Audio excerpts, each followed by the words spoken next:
உன் பேரில் எனக்கு ஒரு குறை உண்டு, அந்த சபையே உன் பேரில் எனக்கு குறை உண்டு. அப்படின்னா இயேசு கிறிஸ்து அங்கே குறையா கண்டுபிடிச்சிக்கிட்டு இருக்காரு. அப்படின்னா இயேசு கிறிஸ்துவை பார்த்தா நீங்கள் சொல்லுவீங்களா, குறை சொல்லாதீங்க இயேசு கிறிஸ்து அப்படின்னு சொல்லுவீங்களா? அப்படி கிடையாது. குறைகளையும் பார்க்குற தேவன் தான் நம் தேவன். அதனால் இந்த குறைகள்லேருந்து விடுதலைப்பட வேண்டும்.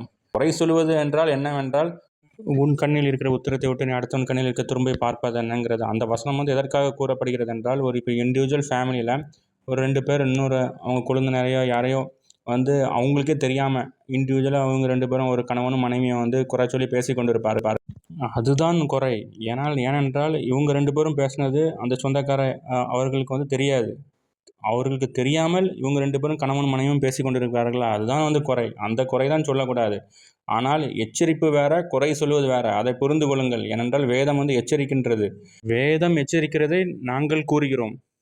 இது வந்து குறை கிடையாது. இது வந்து எச்சரிப்பு. ஏனென்றால் இயேசு கிறிஸ்துவே என்ன